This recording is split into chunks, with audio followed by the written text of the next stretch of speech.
예, 2부 행사를 시작하도록 하겠습니다.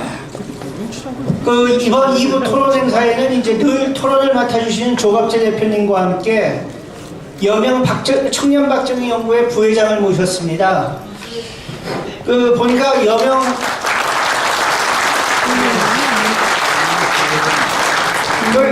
여명 부회장이 여기 보니까 1991년생입니다. 그러니까 박정희 대통령 때도 아니고 전두환 대통령 때도 아니고 노태우 대통령 때 태어났습니다. 예, 그래서 이렇게 젊고 예쁜 아가씨가 박정희 대통령과 대한민국에 대해서 올바른 생각을 가지고 이제 이렇게 공부하고 있고, 또 지난번 탄핵반대 태극기 집회 때에도 대한문광장에서 연설도 여러 번 했습니다. 그리고 지금 자유한국당 혁신위원으로 이제 들어가 있는데요.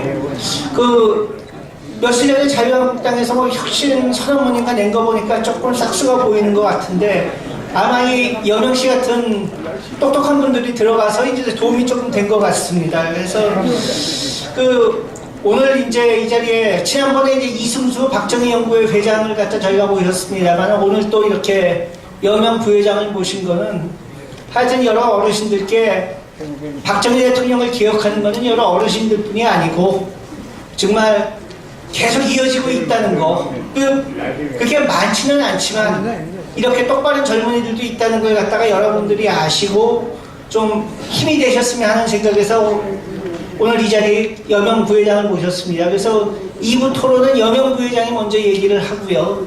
그 다음에 조갑재 사장님께서 얘기를 해주시고, 그 다음에 혹시 질문이나 이런 게 있으면 받고 이제 김두영 선생님께서 이제 정리를 해주시고 이런 걸로 하겠습니다. 자, 여명 부회장 좀 발표해 주십시오. 예.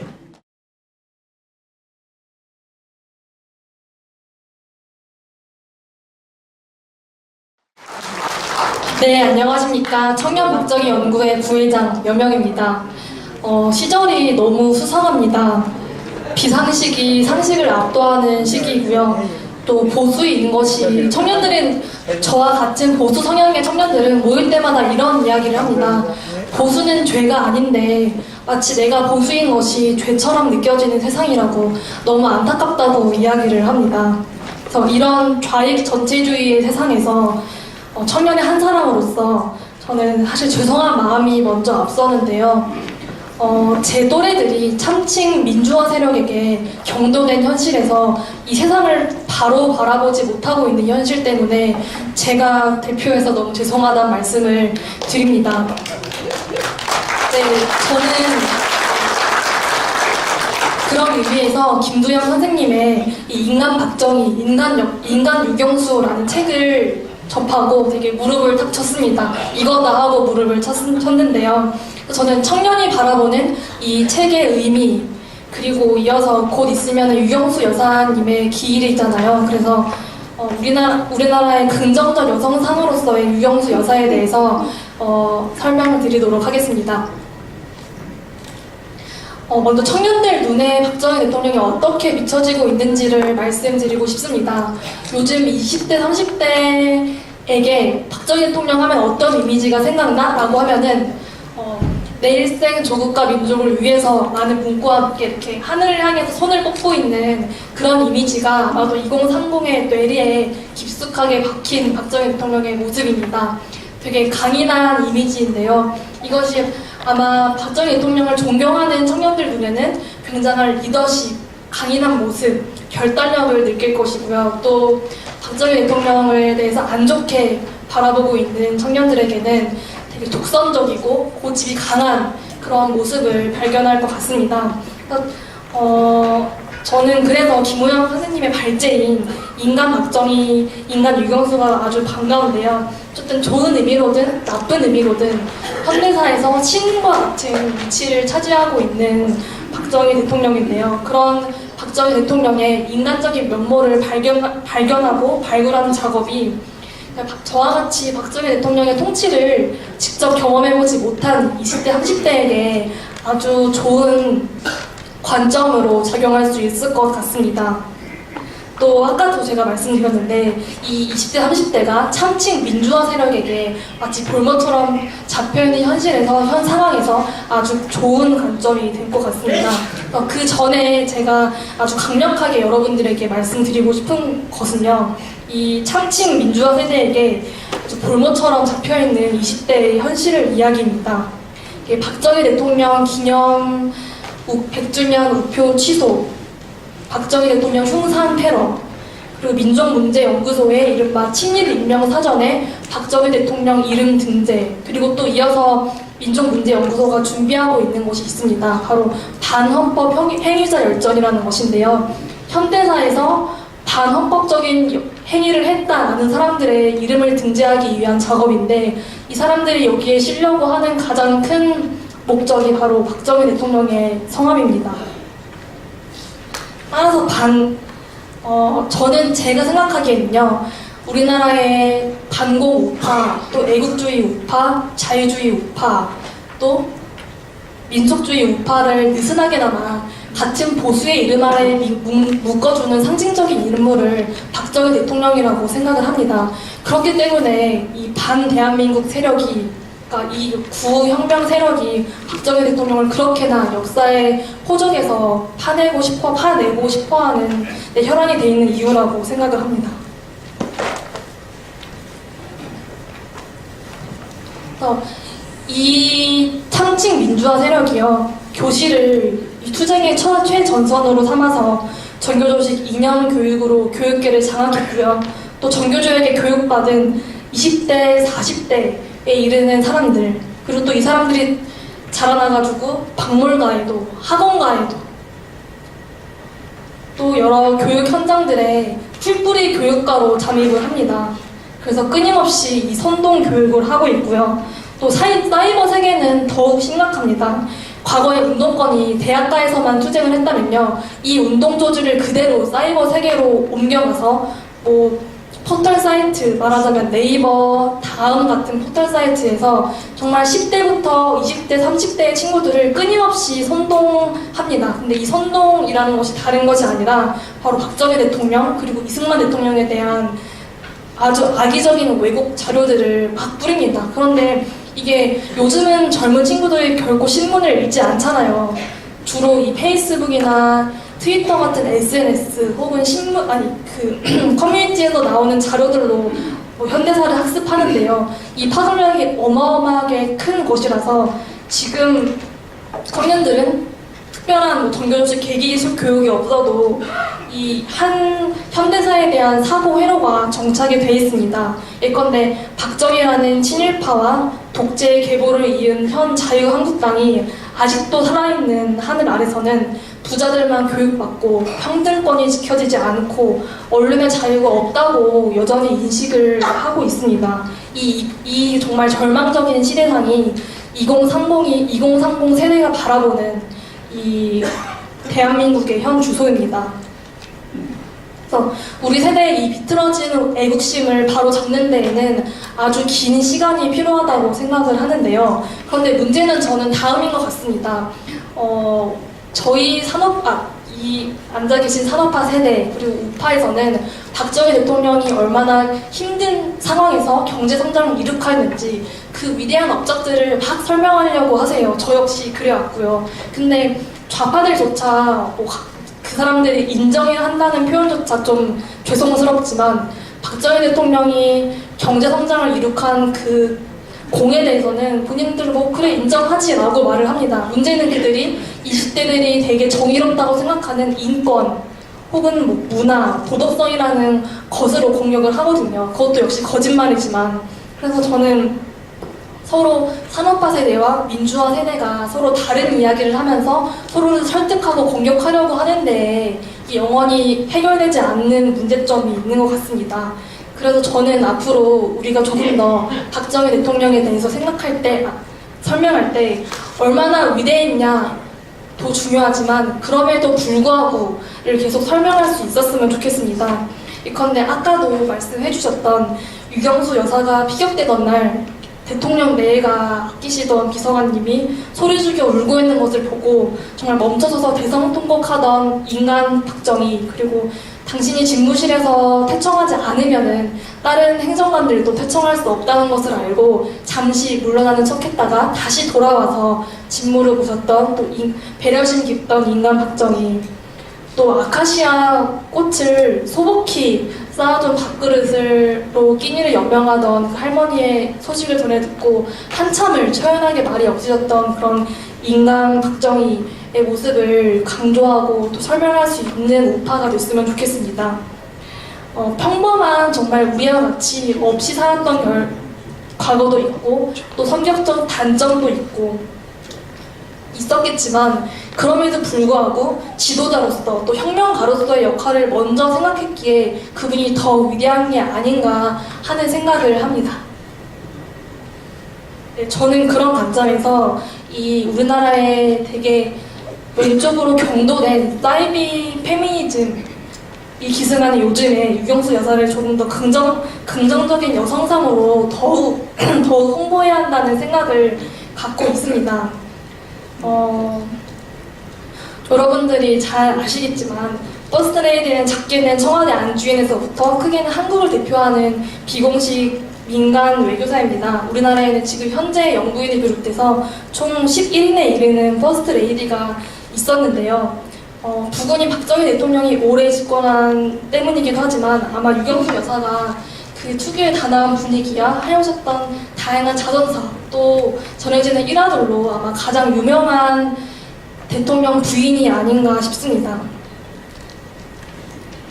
청와대 안주인으로서 유경수 여사가 가족들의 생활 수준을 딱 중류 계층에 머물게 했다고 합니다. 또 자녀들이 특권 의식에 매몰되지 않도록 반드시 걸어서 혹은 대중교통을 이용해서 통학을 하게끔 했다고 합니다.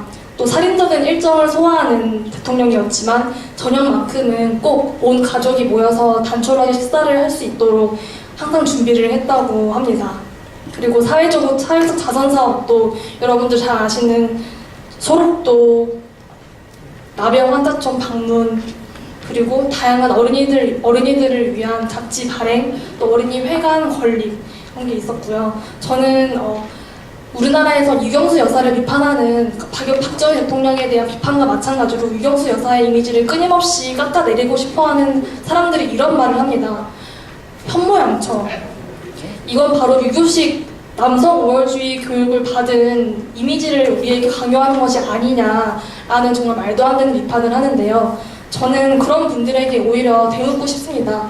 남편을 보필하고 자식을 양육하는 것이 하찮은 일인가요? 라고 되묻고 싶습니다. 저는 위대한 영웅에게는 항상 위대한 영웅에게는 현명한 어머니 그리고 현명한 부인이 없이는 위대한 영웅이 탄생할 수 없다고 생각을 합니다. 정말 진정한 리더는 자신의 역할을 망각하지 않고 해야 할 위치에서 해야 할 일들을 책임있게 수행하는 것이라고 생각했습니다. 또 유경수 여사가 공식 석상에서는 대통령님 뒤에서 항상 한 발짝 떨어진 상태로 걷는 모습을 보여주시곤 했지만 관저에서는 청와대 내 야당이라고 불릴 정도로 여러 계층의 여러 다양한 목소리를 전해주는 역할을 했다고 합니다.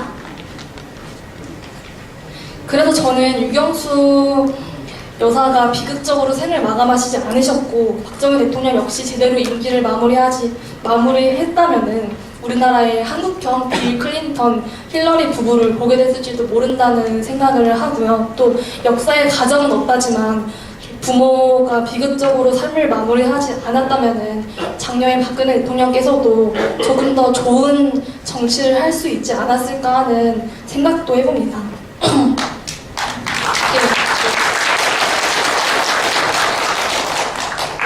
거진 5년 만에 청와대에 퍼스트레이디가 생겼습니다.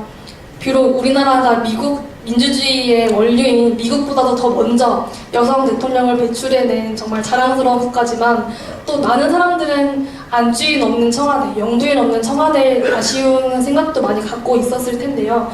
그래서 그런지 이 5년 만에 나타난 김정숙 퍼스트레이디에 대한 되게 세간의 관심이 뜨겁습니다. 벌써부터 TV에 김정숙 드레스, 김정숙 모자 하면서 관심이 뜨거운데요. 네, 그런 김정숙 여사가 이 청와대 출근 첫날 연출한 모습은 바로 이것이었습니다. 노무현 전 대통령 내외가 출근하면서 입었던 복장 그대로를 카피해가지고 색깔까지 똑같이 입고 왔더라고요. 그 메시지가 명확하잖아요. 우리는 노무현 대통령 부부를 계승한 정권이다. 그리고 나는 김정숙 여사를 계승한 퍼스트 레이디다. 저는 이 부분을 보고 되게 아쉬웠습니다. 아직까지도 저분이 야당 총수의 부인으로서의 역할에만 함몰되어 있는 것이 아닌가 상당히 아쉬웠습니다. 저는 그 왕관을 쓰려는 자, 그 무게를 버텨라라는 말이 있는데요. 이게 세간에 그런 말들이 있잖아요. 김정숙 여사가 이 2012년 대선 때 부군인 그 문재인 대통령이 지금 대통령이지만 그때는 대통령 떨어지고 정말 대선 통곡했다더라라는 말도 있고 또 그 당시에 어쩌면 퍼스트 레이디라는 부제에 정말 약간은 좀 오버하는 자서전을 쓸 정도로 되게 영부인에 대한 자리에 대한 그런 권력 의지가 대단했던 분 같은데요. 저는 그분이 노무현 대통령 내외 내외를 벤치마킹하기보다는 우리 사회의 어머니 같은 모습을 좀 보여주셨으면 합니다. 김 여사가 청와대 내 야당을 자처하면서 우리 사회에 탈북민, 독거노인 등 소외된 이웃을 살 뜰 생기고 또 문 대통령을 지지하지 않는 나머지 70%의 국민들의 목소리도 국정에 전달될 수 있도록 부군을 보좌하기로 마음 먹는다면 저는 충분히 그 분을 응원할 의지가 있습니다. 이렇게 산업화의 과정이 앞장서서 국민들을 이끄는 강인한 리더십이 요구됐다면 현재는 국민과 같은 위치에서 같이 걸어가는 리더십이 요구되고 있는 현실입니다. 그것이 바로 비록 이해는 할 수 없지만 사람 노무현, 사람이 먼저다라는 문장이 통하는 이유인 것 같습니다. 그런데 알고 보면은 박정희 대통령은 우리 국민과 같이 걸어갔던 리더였습니다. 우리가 전 계층과 함께 박정희 대통령을 계속 기릴 수 있는 그 영역은 인간 박정희에 있다고 생각을 합니다. 네, 감사합니다.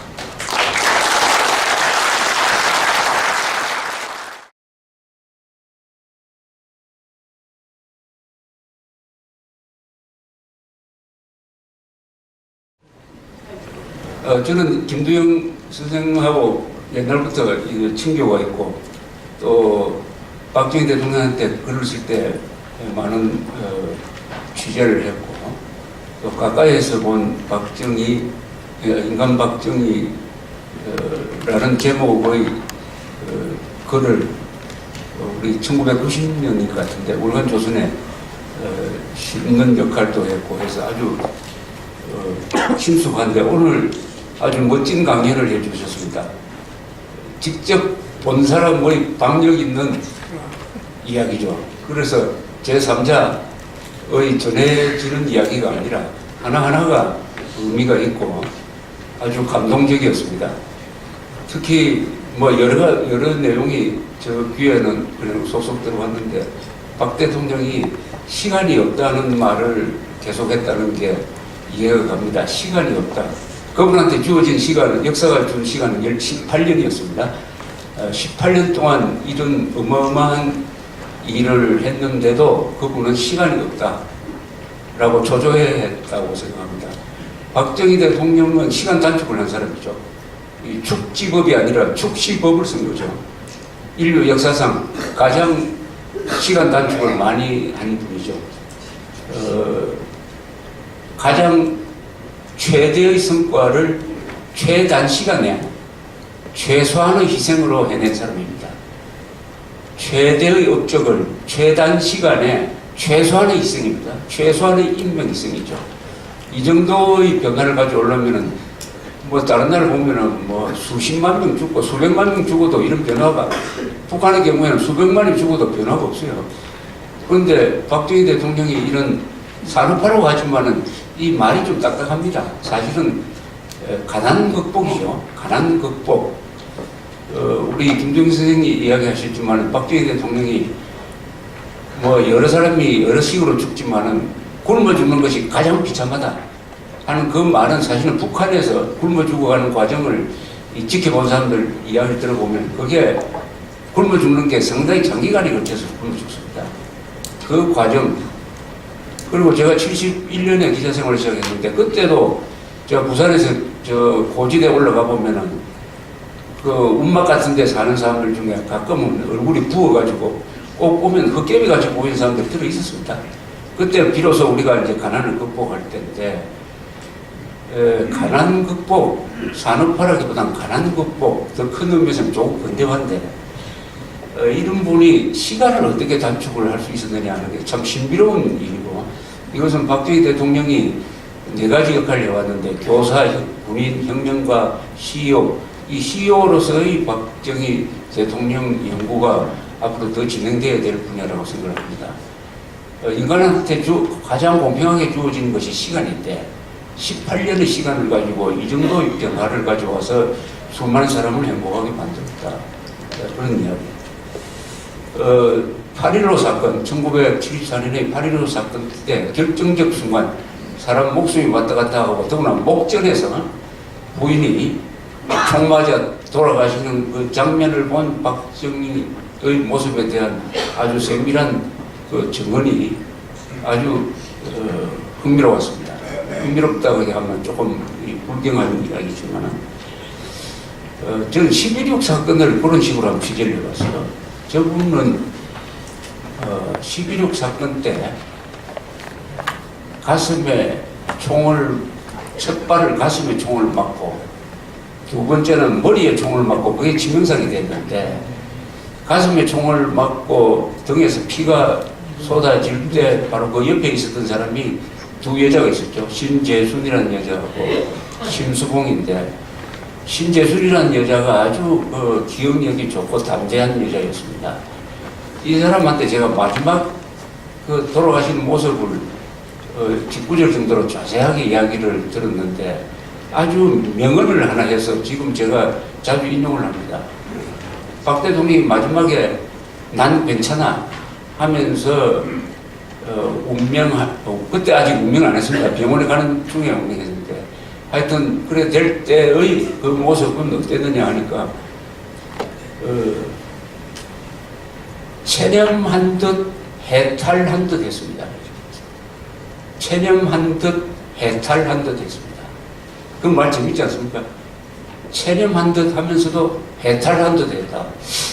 저분한테 어떻게 해탈이란 말이 나왔을까 하는 생각이 들었습니다. 그러면서 그 운명을 받아들이는 것 같았다. 그 운명을 살아보려고 몸부림치는 게 아니라 그 운명을 받아들이는 것 같았다. 체념한 듯 해탈한 듯 그리고 운명을 받아들이는 것 같았다. 이런 표현이었습니다. 이게 박정희라는 한 인간입니다. 이제는 모든 걸 대통령이 아닌 한 인간 박정희, 그 인간이라고 하면은 그 인간의 직책이라든지 이런 걸 다 벗겨내고 인간의 정난한 본질을 이야기하는 거죠. 어떻게 보면 질량이죠, 질량. 물체에서 중량이 아닌 질량이라는 게 있지 않습니까? 질량, 모든 것을 마지막 모습의 박정희가 그런 모습이었다. 체념한 듯 해탈한 듯 했습니다. 그래서 저는 박정희를 생각하면은 이 사람은 운명적 인간이다. 역사적 인간이기도 하지만은 운명적 인간이다 하는 생각이 듭니다. 운명적 인간이라는 것은 뭐냐면은 자기의 운명을 그 시대의 흐름 속에 역사의 격동 속에 던져버리는 겁니다. 그래 놓고 그 역사의 흐름을 타면서 새로운 역사를 만들어내는 사람이죠. 그렇게 함으로써 그 인간과 역사가 한 덩어리가 되는 거죠. 위대한 인물이 그런 분들이죠. 그러니까 이분이 자기 목숨에 연연하지 않고 8.15 때도 그랬고 그 전에도 뭐 그런 일화가 많습니다만은 11.6 사건 때 그것은 자기의 운명을 그냥 받아들이는 사람이다. 운명을 뭐 바꾸려고 하지도 않고 그런 사람입니다. 운명적 인간이다. 그런 점에서 진정한 의미의 영웅이죠. 영웅. 저는 초인이란 말을 쓰기도 하고 영웅이란 말을 쓰기도 하는데 수줍음 타는 초인이다. 부끄럼 타는 표현이다. 아까 아마 그 장모 생신 때 같은데 노래 부르는 박정희 대통령 보면은 부끄럼 타는 모습이 가장 인상적입니다. 저분이 그 가족들 앞에서 노래 부를 때도 부끄럼을 타는 분이에요. 여러 사람 앞에서 이야기하는 것을 좀 쑥스러워하시고, 또 칭찬받으면 아주 좀 개면쩍어하는 그런 분인데, 그런 분이 가장 영웅적인 사람이었다. 이거죠. 가장 영웅적인 사람. 그런 점에서 나폴레옹이나 알렉산더나 이런 영웅하고는 좀 다른 부끄럼 타는 영웅인데, 진정한 영웅이라고 생각합니다. 그건 뭐냐? 영웅시대를 만들었어요. 자기만 혼자서 영웅이 된 게 아닙니다. 여러 사람을 영웅으로 만들었습니다. 동시대 사람들을 다 영웅으로 만들었어요. 박정희 대통령과 한 시대에 있던 사람들 여기 많이 계시는데 여러분들 다 영웅입니다. 나중에 회고록 쓰면은 그거 다 단편 소설이에요. 단편 소설이 아니라 장편 소설이 되겠죠. 다 드라마를 다 하나씩 가지고 계시는 분들 아닙니까? 여기 계신 분들. 그 중에서 출중한 분들. 이병철, 정주영, 최병신 장군, 이런 분들은 그 중에서 또한 출중한 영웅이죠. 혼자서 영웅이 돼가지고, 북한에 몇 놈들 있지 않습니까? 혼자서 영웅이 되는 거. 영웅도 아니지만 혼자서 영웅인 체하고, 다른 사람들은 다 하이나 아니면 노예로 만들어 놓고 큰 소리 치지만은, 박정희 대통령은 국민 모두를 영웅으로 만들고 그 중에 특히 영웅 중의 영웅들을 만든 사람들입니다. 그런 점에서 진정한 영웅입니다. 국민을 영웅으로 만든 영웅 시대를 연 사람이죠. 나중에 한 100년 뒤에 박정희 시대를, 이승만 시대를 지난 70년에 한국 현대사를 쓴다면은 그것은 나관중이가 쓴 삼국지보다도 훨씬 더 재밌습니다. 유비, 장비, 관우보다 훨씬 더 세계적 인물들이 기록되어야 합니다. 기록되어야 하는데, 문제는 이 기록에 좀 문제가 있습니다. 이 박정희 대통령을 제가 영웅으로 규정을 하려면은 미학이 있어야 됩니다. 모든 영웅은 미학이 있어야 돼요. 멋진 점이 있어야 됩니다. 아름다움이 있어야 됩니다. 그게 비장하다는 표현, 장엄하다는 표현이 있겠지만은 박정희 대통령에는 그런 미학이 있습니다. 그래서 남자의 미학입니다. 박정희 대통령이 총을 맞고도 난 괜찮아. 그 난 괜찮아라는 말이 뭐냐고 내가 고치고치 물었으면 그건 무슨 뜻이냐고. 난 괜찮으니까 자네들은 비하게라는 뜻이었다고 해요. 김계원 씨도 똑같은 이야기를 했습니다. 김계원 씨는 그 문바깥에서 박정희 대통령이 난 괜찮아라 하는 이야기를 들었는데, 그 난 괜찮아라는 의미가 난 괜찮으니까 아가씨 둘은 빨리 피하게라는 뜻이 포함되어 있었던 말이라고. 아까 보니까 8.15 때 박 대통령이 총 쏘지 마라고 했다는데, 그게 똑같은 말입니다. 총 쏘지 마라는 이야기나 난 괜찮으니까 피하게는, 자기보다는 다른 사람을 생각하는 거 아닙니까? 다른 사람을 생각하는 거죠. 여기서 알 수 있는 것은 박정희 대통령은 우리 김두영 선생 쓰신 거기도 나와 있지만, 제가 박지만 씨한테 들은 이야기입니다만, 박지만 씨가 제가 쓴 회고록을 읽고 나서 저를 만났더니 이렇게 얘기합니다. 저는 아버지를 이렇게 봅니다. 어떻게 보냐? 모든 살아있는 것을 사랑한 사람이 아버지입니다. 모든 생명이 있는 것을 사랑한 분이 아버지라고 생각합니다. 생명 있는, 물론 인간은 가장 고귀한 생명체, 인간은 물론이고, 강아지라든지 식물 하나, 나무 한 폭이라도 사랑한 분이다. 그게 정책화된 것이라고 생각합니다. 산림보호가 왜 우리나라가 성공을 했겠습니까? 그것은 박정희 대통령이 산림을 육성을 해가지고 유실수를 가꾸고 수자원을 확보한다, 그런 뜻도 있었겠죠. 그보다는 기본이 나무에 대한 사랑이 있었다고 생각합니다. 나무를 생명체로 생각하고 나무를 아끼고 좋은 나무를 마구잡이로 잘라가지고 옮기는 걸 보면 화가 나고, 아까 우리 김정선생 쓰신 데도 보니까 백송 이야기를 아주 자세하게 했다고 하는데, 그 나무에 대한 사랑이죠, 사랑.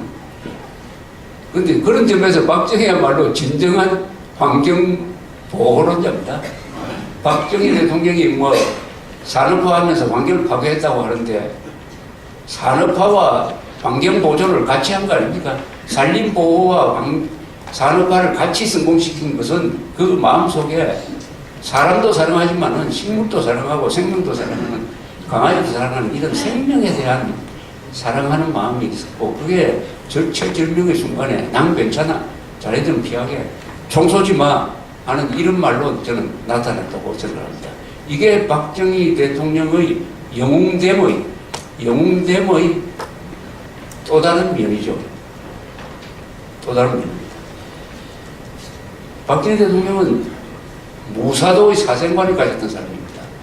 무사도의 사생관. 한국에서는 지금 다 없어져 버렸죠. 무사도로 하면 한국에서는 화랑도가 있는데 또 이순신이 바로 무사도의 사생관, 무사도의 미학, 남자의 미학을 보여준 사람 아닙니까? 남자의 미학 하면 딱 우리 역사 속에서 순식간에 딱 떠오르는 사람이 몇 사람 있어요. 박정희, 이순신, 김유신. 제 기억하는 범위안에서 그렇습니다. 그런 사람이죠. 무사도의 미학입니다. 군인의 미학이죠. 우리가 이것은 일제시대 때 일제교육을 통해서 또 일본 군대에 들어가서 영향을 받은 것도 분명히 있을 겁니다. 그걸 부인할 수 없어요. 뭐 좋은 문화는 받아들이는 게 그게 좋은 거 아닙니까? 일본의 좋은 점을 받아들이고 미국의 좋은 점 그리고 우리 역사 속에 유교적 어떤 실용주의를 박정희 대통령이 받아들였습니다. 박정희 대통령은 주체성이 강한 사람이기 때문에 누구를 따라가는 사람이 아니고 아무리 못난 사람이라도 그 사람으로부터 배울 점을 찾는 사람이었습니다. 못난 사람은 못난 사람대로 가르칠 만한 게 있는 거예요. 그러니까 겸손한 거죠. 겸손한 게 그런 거 아닙니까? 못난 사람들한테부터 경청하는 거. 박정희 대통령 하면은 첫걸에서 모셨던 사람들 이야기가 경청하는 사람. 여기 고병우 장관 모아 계시는데 과장 시절에 박정희 대통령하고 토론을 하고 몇 시간을 이야기해도 다 들어주는 경청한다는 건 뭡니까? 배우려고 경청하는 거지 목적이 있으니까 경청하는 거죠. 그런 분이었다는 생각입니다. 이 무사도의 사생관을 행동으로 실천하시고 분이죠. 이분이 교사, 군인, 혁명가, 경자의 삶을 이어갔는데 그 중에 가장 바탕에 깔린 것은 제가 여러 번 강조합니다만 교사의 품성이었습니다. 많은 영웅들을 만들어내요. 자기 혼자서 돌출해서 혼자서 잘 나가다가 나를 망치는 그런 사람이 아니라 과대망상, 거의 모든 독재자는 과대망상자입니다. 그 과대망상이 또 권력 의지로 연결되니까요. 꼭 나쁘다고는 볼 수 없어요. 근데 박 대통령에서는 과대망상이란 말이 전혀 맞지 않는 사람이 박 대통령입니다. 박 대통령. 여기 역대 대통령 중에 과대망상자로 할 만한 사람이 몇 사람이 있는데 박 대통령에게만은 과대망상이라는 표현이 없고 전부 실용적인 거 아니겠습니까? 실용적인 거. 그런 점에서 박정희야말로 진정한 영웅인데 문제는 하인에겐 영웅이 없다는 말이 있습니다. 하인에겐 영웅이 없다. 그 말을 토마스 칼라일이 아마 이렇게 비판했습니다. 토마스 칼라일로 보입니다. 영웅이 아니어서가 아니라 하인이기 때문이다. 영웅이 없는 것이 아니라 영웅이 있는데 하인의 눈에는 영웅으로 안 보이는 거예요. 그러니까 하인이죠. 오늘날 박정희 대통령을 깎아내리는 사람이 바로 그런 존재 아니겠습니까? 그런 사람 눈에는 큰 인물로 안 보이는 겁니다. 참 불쌍한 존재입니다. 맞습니다. 박정희 대통령을 보고 민족사의 대인물이다. 저런 사람부터 배우면은 나도 성공할 뿐만 아니라 저런 사람을 자녀들한테 가르치면은 앞으로 훌륭한 사람이 될 것이다. 이렇게 교재로 생각하지 않고 깎아내리고 터집 잡고 하는데 그걸 가지고 무슨 공을 세운다고 생각하고 자기가 정의롭다고 생각한다면 그 인간은 인간으로서 태어나서는 안 된 존재죠, 사실은. 그 정도 같으면은 사람으로 태어날 필요 없는 거 아닙니까? 왜 사람으로 태어나가지고 그런 짓 하고 있습니까? 개엄망덕이나 면종복배나 하고 하는. 그런데 오늘 김두영 선생 이야기를 다 듣고 있으니까 참 우리 민족이 모진 민족이라는 생각이 듭니다. 박정희 대통령의 가족사를 보십시오. 박상희 씨는 사회주의자였습니다. 공산주의자가 아니라 사회주의자, 독립정신이 투철한 사람이었어요. 뭐 이런 공산주의자는. 그러나 11 대우폭동에 걸려가지고 경찰총에 죽었습니다. 부인은 무쇠광한 공산주의자인 암살자한테 죽고, 본인은 부하한테 죽고, 그 따님은 지금 선동 세력한테 당해가지고 지금 감옥에 가 있습니다. 이 정도면은 우리 민족이 참 너그럽지 못하다, 균형 감각이 참 부족하다, 그렇게 느끼지 않습니까? 어떻게 박정희 대통령의 따님을 이렇게 대접할 수가 있습니까? 어떻게 구속 재판을 합니까, 세상에?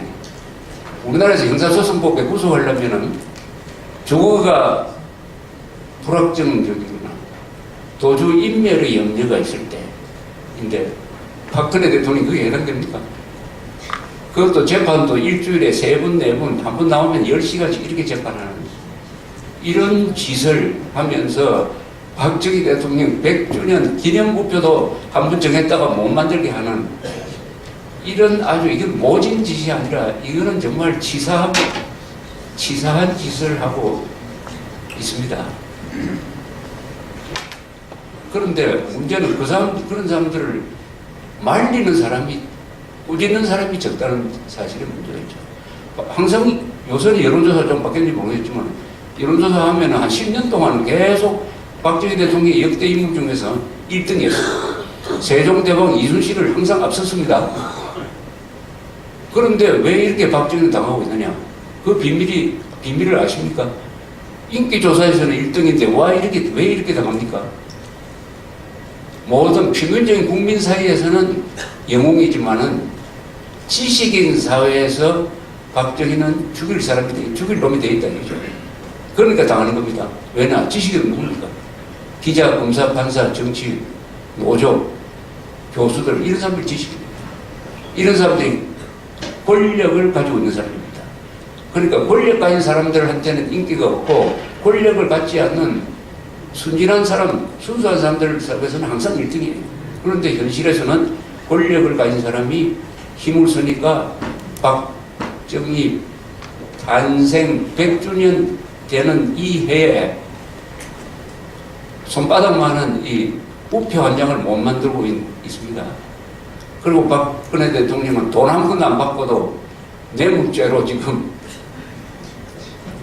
유죄를 때리려고 머리 좋은 사람들이, 더구나 사법시험 합격한 사람들이, 여러 사람들이 머리를 막 굴리고 있어요. 저는 박정희 대통령이 결국 이런 따님까지 이런 운명에 처할, 이거 다는 운명이에요. 처할 수밖에 없었던 이유는 박정희 대통령이 사온 대상이 누굽니까? 그것은 조선조적, 봉건적 수구세력입니다. 박정희 대통령이 사오려고 한 상대는 누굽니까? 명분론. 입만 열면은 멋진 이야기 하면서 행동은 엉망진창으로 하는 사람, 위선자들, 그리고 과학기술에 무능한 사람들, 그리고 가난, 그리고 군림하는 사람들, 이게 다 조선조적 봉건체제인데 그 사람들하고 싸우다가 전사한 사람이 박정희입니다. 그 사람들은 그때부터 지식인, 자기들은 지식인이면서 정의로운 말만 하면은 그게 세상을 천국으로 만든다고 생각하는 이런 사람들. 그게 또 공산주의까지 들어와가지고 이 세력과 이 수구 세력과 싸우다가 박정희 대통령이 당한 거예요. 당한 겁니다. 나중에는 김재규까지도 결국 그 세력, 이른바 민주화 세력에 세뇌된 부분이 있어요. 박근혜 대통령이 저렇게 된 이유도 선동 언론, 정치 검찰, 눈치 보는 판사, 제왕적 국회, 귀족 노조, 작당을 해가지고 선동한 거 아닙니까? 선동한 게 원인 아닙니까? 처칠이 이렇게 아닙니까? 민주주의 사회에서 가장 나쁜 놈은 어떤 놈이냐? 인기가 떨어졌다고 해가지고 그 사람은 감옥에 보내는 사람. 이 사람들이 가장 혐오스러운 존재다라고 이야기했습니다. 박근혜 대통령이 감옥에 가 있는 것은 인기가 떨어져서 거기가 있습니다. 지지율이 떨어져서 지지율이 5% 10%밖에 안 나오니까 지금 감옥에 가 있습니다. 인기를 민주주의 국가에서는 어떤 정치인의 인기가 떨어지면 이 문재인 대통령도 요새 70%라고 상당히 기분 좋아하지만은 저 지지율이 30%, 20%, 10%로 가보십시오. 어떤 모양이 되는지. 그러니까 인기가 떨어지면은 감옥에 가는 수가 있어요. 한국에서는 여론재판입니다. 법치가 아직도 여론에 밀리고 있습니다. 그런 것을 생각하게 했습니다. 우리 금도영 선생님이. 그리고 마지막으로 박정희 대통령의 영웅됨을 좀 논리적으로 설명한다면 박정희 대통령은 우리 동양 역사에서 한 2700년 동안 계속된 실용적 정치의 맥을 잇고 있는 분입니다. 실용적 정치. 동양이 항상 그렇다고 조선조 우리 선비들처럼 양반들처럼 입만 살아서 그런 나라는 아니었습니다. 그 태도가 관중이라 사람이죠. 제나라 관중, 관포지교로 유명한 관중이 말하자면 실용적 정치, 법치, 제도의 정치를 연 사람입니다. 그 후계자들이 누구냐? 바로 등소평, 박정희, 이광요, 아까 마하티르는 유교 문화권은 아니지만은 마하티르, 일본의 명치유신을 주도했던 사람, 이런 사람들이죠. 이게 유교적 실용주의가 있습니다. 유교가 항상 명분론으로 가는 게 아니에요. 유교적 실용주의 정치의 맥을 잇는 어떻게 보면 관중의 제자입니다. 관중의 제자. 관중이 한 이야기 중에 제일 유명한 이야기가 있습니다. 관중이 한 이야기는 관자란 책에 구대에 정리가 되어 있는데 곡식 창고가 차 있으면 사람들은 예절을 안다.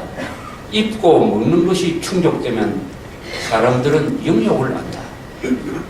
그러니까 사람을 사람답게 만드는 것은 뭐냐? 우선 배불리 먹고 의식주가 반듯하면은 그 사람은 염치를 알고 말하자면 교양 있는 사람이 된다. 이게 정치의 핵심이다. 김정년 씨가 비서실장 돼가지고 대통령을 만나서 나는 정치를 모르고 경제만 해서 큰일 났습니다 하니까 박정희 대통령이 웃으면서 아니 국민들을 등 따시고 배부르게 만드는 게 정치인데 뭐 그렇게 생각하느냐고 했다는 겁니다. 이게 간단 명료한 거죠. 가난으로부터의 해방이라는 것은 그게 바로 가장 큰 인권 신장 아닙니까? 가난하고 굶주리면서 인권 유지할 수가 있습니까? 그러니까 박정희 대통령은 이승만 대통령과 더불어 우리나라 역사상 국민들의 인권 신장을 한 2대 인물입니다. 2대 인물입니다. 동시에 이승만은 한국 민주주의의 아버지고 박정희는 한국 민주주의의 어머니입니다. 두 분이 한국 민주주의의 두 건설자예요. 두 건설자입니다. 그러니까 민주주의라는 말을 가지고 박정희를 작살내는데 거기에 대해서 대응하는 논리를 우리가 좀 쉬운 말로 앞으로 개발할 필요가 있다고 생각합니다. 한 10개 정도 요것만 달달 외우면은 그 중에 하나가 가난 탈출이 최대의 인권 향상이다. 이승만 박정희가 진짜 민주주의자다. 가난과 싸운 사람, 공산당과 싸운 사람만이 민주주의자임을 주장할 수 있다. 뭐 이 정도면 되는 것 아닙니까? 그 위에 있으면 더 오늘 김도영 선생님의 말씀을 들으면서 인간 박정희를 한번 정리할 수 있게 된 게 참 의미가 있다고 생각합니다. 그 다음에 뭐 지도자로서 과학 기술을 정진 뭐 이런 것도 있지만 그 모든 것을 출발은 인간이고 인간 박정희에 대한 연구는 앞으로 더 깊게 이루어졌으면 좋겠는데 박정희 하면 저는 뭐 모든 분들이 다 생각하는 모습이 있지 않습니까? 딱 정리정돈된 사람. 아까 보니까 정리정돈된 이야기가 많이 나오더라고요. 정돈된 항상 바깥이 형식이 내용을 규정하는 내용이 형식을 규정하는 것도 있지만은 형식이 내용을 규정하는 거 있지 않습니까? 그게 질서 아니겠습니까? 법과 질서가 바로 서면은 내용, 그 내용에서는 뭐 내용은 여러 가지가 있겠죠. 인품이라든지 기술이라든지 인격 교양도 바로 선다. 이런 생각을 실천하신 분. 항상 박정희 하면 딱 바로 서 있는 사람. 차렷 자세, 모범적 차렷 자세의 박정희. 그분이 운명적 인간이고 역사적 인간이었고 초인이었고 영웅이었다 하는 것을 확인할 수 있었던 점에서 우리 김두영 선생님의 강연을 감사하게 생각합니다. 고맙습니다.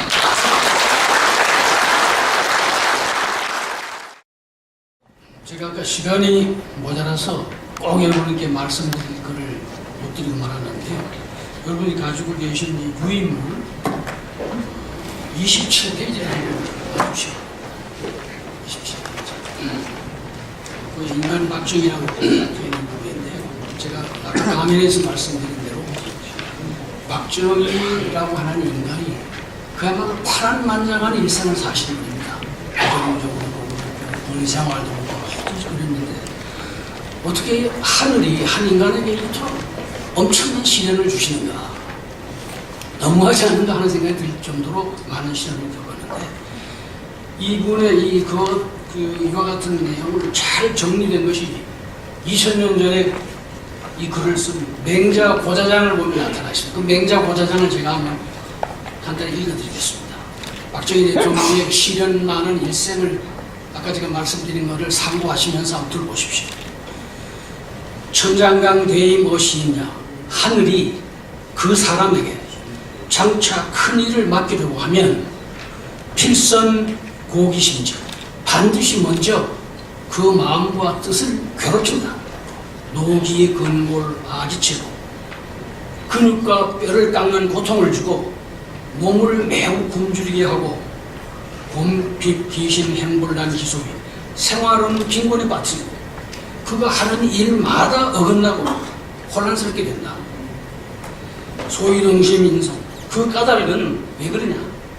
마음을 흔들어서 그 사람에게 참을성을 기저귀하고 그 참을성을 길러서 중의 기소를 지금까지 할 수 없었던 일을 이루게 하기 위함이다.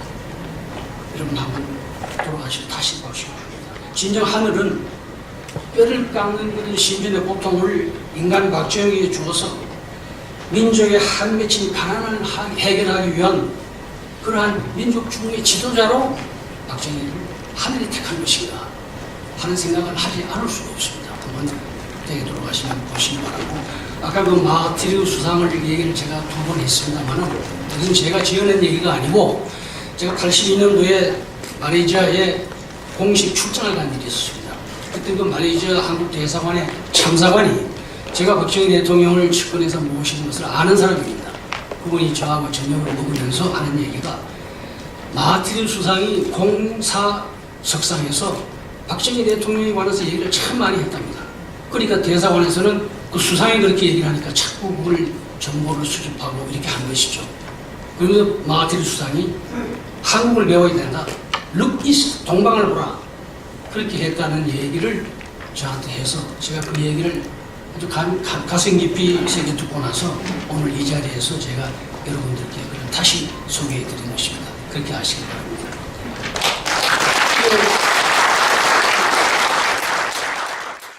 오늘 저 김두영 선생님께서 시간 관계상 이제 얘기를 다 못 해주셨는데 나머지 얘기들이 드린 자료집에도 많이 있습니다. 그래서 돌아가서 한번 보시기 바라고, 조승희 사장님께서 뭐 좀 마지막 한 번 더 공지할 내용이 있으시다고 그러십니다. 제가 오늘 낮에 여러분 아시겠지만 이건계 검사를 아시죠, 여러분? 이건계 변호사 31살에 대통령님께서 서울시경을 시키시고 나중에 검찰 고위직을 많이 하신 분인데 그분을 만나서 얘기를 좀 들었는데 아까 조갑천 선생님께서 죄 없는 사람을 감옥에 가다 놓고 있는 이 현실을 한탄을 하셨는데 대통령님께서 직접 자기한테 절대 구속수사를 하지 말라는 걸 여러 번 강조했고 대통령님 시절에는 기업인도 그렇고 민간인도 그렇고 함부로 구속수사를 안 했다는 게 자기가 증언할 수 있다고 얘기를 하셨습니다. 그래서 참 불행하게도 아버님께서는 인권을 생각해서 구속수사를 하지 말라고 그런 그 시대를 열었는데 오늘날은 앞으로 죄 없는 사람도 잘못 빼면 감옥에 갈 수 있는 시대가 됐다는 생각이 들어서 제가 조갑천 선생님 말씀에 제가 토를 좀 달았습니다. 부원 설명했습니다. 예, 감사합니다.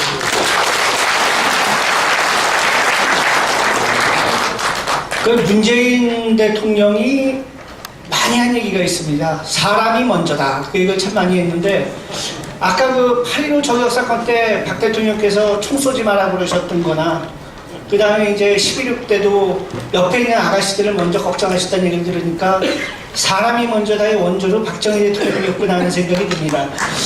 그 말씀드린 것처럼요, 9월 6일은 그 경남 창원에서 합니다. 그래서 뭐 그 여력이 되시는 분들은 많이 거기 참석해 주시면 감사하겠고요. 그 다음에 9월 28일 날 여기서 다시 뵙도록 하겠습니다. 감사합니다.